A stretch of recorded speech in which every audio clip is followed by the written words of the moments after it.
Hello friends, कैसे हो आप सभी। आई होप आप सभी मस्त होंगे, अपनी अपनी पढ़ाई में व्यस्त होंगे। मैं सरस वंश कंपटीशन क्लासेस में आप सभी का स्वागत करती हूँ। फ्रेंड्स, हम लोग इससे पहले जो हमारा प्रागैतिहासिक काल है, प्रागैतिहासिक काल में हम लोगों ने प्रागैतिहासिक कालीन सभी गुफाओं के बारे में पढ़ लिया था। और इसमें हम लोगों ने सिंधु सभ्यता के बारे में पढ़ लिया था। अजंता एलोरा जो हमारी गुफाएँ आती हैं, इनके बारे में पढ़ा था। और साहित्य में चित्रकला के बारे में पढ़ा था। आज हमारा अगला टॉपिक कौन सा है? पाल शैली है। तो आज हम लोग किसके बारे में पढ़ेंगे? आज हम लोग पाल शैली के बारे में पढ़ेंगे। तो देखिए, पाल शैली के अंतर्गत क्या कहा जा रहा है। सबसे पहले हम लोग बात करेंगे कि पाल शैली जो है, इसकी स्थापना कहाँ हुई थी। तो जो पाल शैली है, इसकी स्थापना कहाँ हुई थी? बंगाल में हुई थी। और इसकी स्थापना किसने की थी? तो पाल वंश ने की थी। ठीक है, जैसा कि नाम से ही स्पष्ट हो रहा है, तो पाल वंश ने पाल शैली की स्थापना की थी। कहाँ की थी? बंगाल में की थी। फिर पूछा जाए कि इसके संस्थापक कौन है। ठीक है, पाल वंश ने तो की थी, लेकिन पाल वंश के अंतर्गत कोई ना कोई तो इसका संस्थापक होगा। तो वह संस्थापक कौन थे? तो पाल शैली का जो संस्थापक है वह है गोपाल। ठीक है, गोपाल कौन है? पाल शैली के संस्थापक हैं। और यह बौद्ध धर्म के अनुयायी थे। ठीक है, फिर इसके बाद आते हैं गोपाल के उत्तराधिकारी कौन? धर्मपाल। गोपाल के उत्तराधिकारी आते हैं धर्मपाल। धर्मपाल जो हैं, इन्होंने विक्रमशिला विश्वविद्यालय की स्थापना की थी। प्रश्न पूछा जाता है, विक्रमशिला विश्वविद्यालय कहाँ स्थित है? तो भागलपुर में स्थित है। कहाँ? भागलपुर बिहार में स्थित है। पूछा जाए कि इसकी स्थापना किसने की थी? तो धर्मपाल ने विक्रमशिला विश्वविद्यालय की स्थापना की थी। अगला पॉइंट है, कह रहा है कि धर्मपाल के उत्तराधिकारी कौन हैं?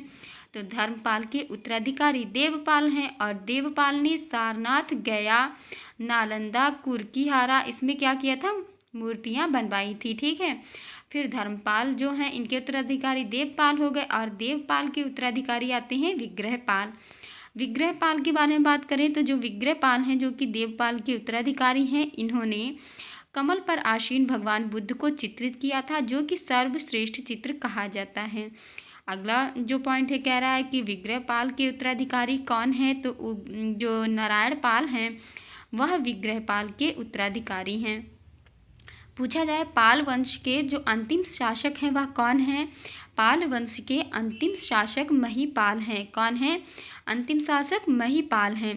तो जो यह महिपाल हैं, इन्होंने कई चैत्य गुफाएं, स्तूप वगैरह बनवाए थे। किसने? महिपाल ने। और जो धर्मराजिका नामक स्तूप है वह प्रमुख है। ठीक है, कौन सा स्तूप? धर्मराजिका नामक स्तूप बहुत ही ज़्यादा प्रमुख है और यह महिपाल के द्वारा बनवाया गया था। जो महिपाल हैं, इनके समय में पोथियों पर भी चित्रकारी हुई थी। किसके समय में? महिपाल के समय में पोथियों पर भी चित्रकारी हुई थी। और यह जो पाल वंश के सारे शासक हैं, ये सभी शासक बौद्ध धर्म के अनुयायी थे। ठीक है, इसीलिए पाल शैली में जो चित्र हैं वह किसके पाए जाते हैं? बुद्ध के पाए जाते हैं। पाल शैली का नामकरण, अगर हम लोग बात करें कि जो पाल शैली है, इसका नामकरण किस प्रकार से हुआ, तो लामा तारानाथ हैं, इन्होंने जिस शैली का उल्लेख किया है। ठीक है, कौन? लामा तारानाथ। तो लामा तारानाथ ने जिस शैली का उल्लेख किया है वह शैली कौन सी है? नाग शैली है। ठीक है, तो जो नाग शैली है, जिसके चित्रकार धीमान व उनके पुत्र वितपाल थे और संस्थापक नागार्जुन थे। ठीक है, कौन थे? नाग शैली के चित्रकार धीमान व उनके पुत्र वितपाल थे। और इसके संस्थापक पूछे जाए कौन थे? नागार्जुन थे। किसके? नाग शैली के। ठीक है, तो वही जो नाग शैली है वह 9वीं 10वीं सदी में पाल शासकों के संरक्षण में विकसित हुई, और जिस कारण से इसका नाम पाल शैली पड़ा। किस कारण से इसका नाम पाल शैली पड़ा? जो नाग शैली है, या जहाँ के जो चित्रकार थे।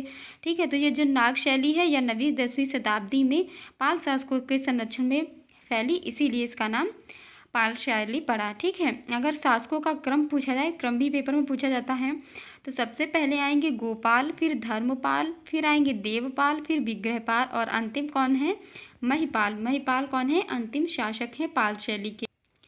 अब हम लोग पाल शैली का समय और विस्तार देखते हैं। तो जो पाल शैली का समय है वह कितना है? 9 से 10वीं सदी है। और इस शैली में बौद्ध के महायान शाखा के अंतर्गत अधिकांश ग्रंथों का चित्रण हुआ है। किसका? महायान शाखा का। ठीक है, तो जो महायान शाखा है इसके अंतर्गत जो ग्रंथ आते हैं इनका चित्रण कब हुआ था?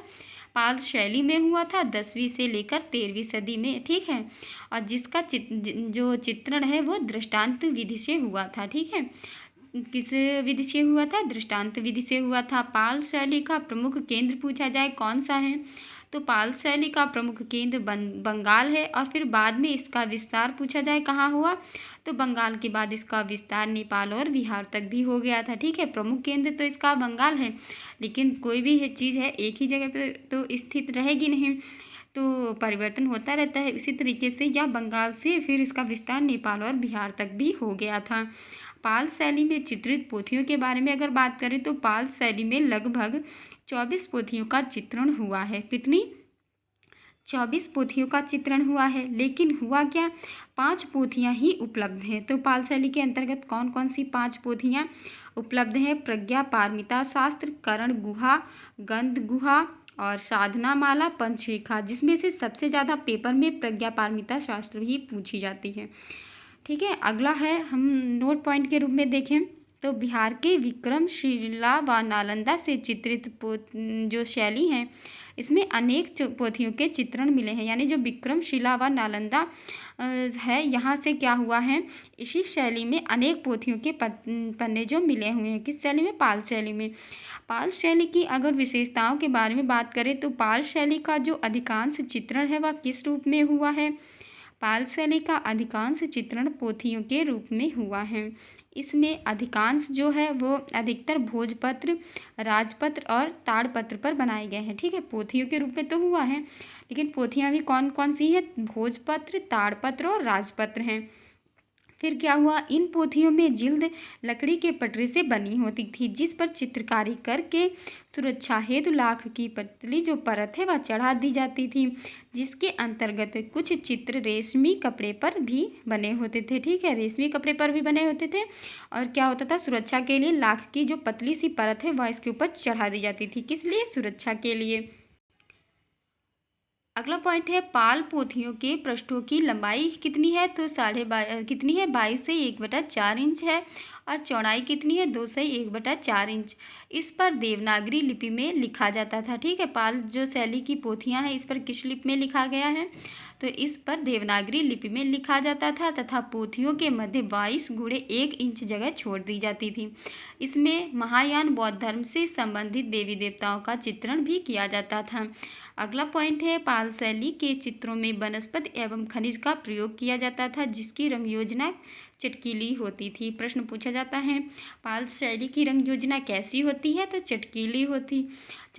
और पूछा जाए कि चित्रों में किसका प्रयोग किया जाता था? तो वनस्पति और खनिज का प्रयोग किया जाता था। पाल शैली के चित्रों में मूल रंग कौन सा था? तो पाल शैली के चित्रों में मूल रंग लाल, पीला, नीला, काला, सफ़ेद था। ठीक है, कौन सा मूल रंग था? लाल, पीला, नीला, काला और सफ़ेद था। इनके सम्मिश्रण से कौन से रंग बनाए जाते थे? तो इनके सम्मिश्रण से गुलाबी, हरा, बैंगनी और फख्तई रंग बनाया जाता था।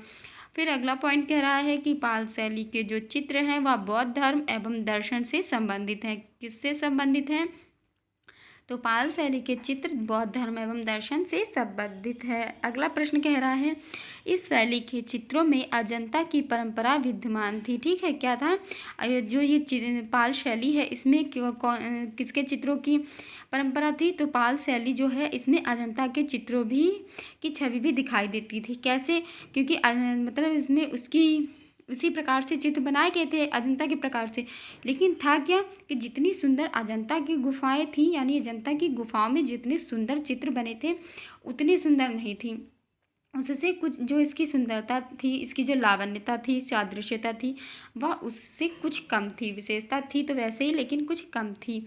फिर अब हम लोग पाल शैली के चित्रों की विशेषता के बारे में देखें तो पहला पॉइंट कह रहा है, पाल शैली के चित्रों में सवा चश्म चेहरे की विशेषता है। यानी जो पाल शैली है इसमें चित्र कैसे बने हुए हैं, सवा चश्म चेहरे के बने हुए हैं। ठीक है, चेहरा कैसा है पाल शैली में, सवा चश्म का, और कुछ चेहरे एक चश्म के भी हैं। फिर अगला पॉइंट है मानव में जो आकृतियां हैं मानव की, उनमें नाक अनुपात से भी अधिक बड़ी बना दी गई है, नुकीली बना दी गई है। कैसी बना दी गई है, नाक को कैसे बनाया गया है, लंबी और नुकीली बना दिया गया है। आंखें खूब बड़ी बड़ी बना दी गई हैं, कैसी, बड़ी बड़ी और परवल जैसी। और इन चित्रों में भगवान बुद्ध के चित्र कुछ बड़े बने हैं। ठीक है, जिससे पता चलता है कि पाल शैली पर अजंता का प्रभाव पड़ा है। यानी कि यहाँ के जो चित्र बने हैं इन्हीं चित्रों को देखकर पता चलता है कि यहाँ पर अजंता शैली का भी प्रभाव पड़ा है। फिर अगला पॉइंट कह रहा है चित्रों की जो सीमा रेखाएं हैं उनको देखकर ऐसा लगता है जैसे कि किसी तुलिका, या तुलिका को क्या कहते हैं, ब्रश कहते हैं। ठीक है, ब्रश से नहीं बनाए गए, निब वाली पेंटिंग से बनाए गए हैं। मतलब जो चित्र हैं यहाँ के ऐसा नहीं लगता है कि ब्रश से बनाए गए हैं, ऐसा लगता है किसी कठोर चीज़ से बनाए गए हैं। तो जो चित्र हैं उनमें क्या दिखाई देती है, कठोरता दिखाई देती है। क्यों, क्योंकि जो अगर हम लोग ब्रश से किसी चित्र को बनाएंगे तो उनमें क्या होगा, कोमलता होगी, सुंदरता होगी, लयात्मकता दिखाई देगी। और उसमें क्या है, इसमें कठोरता दिखाई गई है। जो चित्र बने हैं रेखाओं में समान मोटाई दिखाई गई है। ठीक है, तो इससे पता चलता है कि जो यहाँ की चित्र शैली है वह इतनी अच्छी नहीं है। फिर अगला प्रश्न कह रहा है कि आकृतियों में जो चेहरे हैं वो कैसे बनाए गए हैं। चपटे, हाथ एवं पैरों की मुद्राओं में अकड़ जकड़ बनाई गई है, आकृतियों में निर्बलता दिखाई देती है।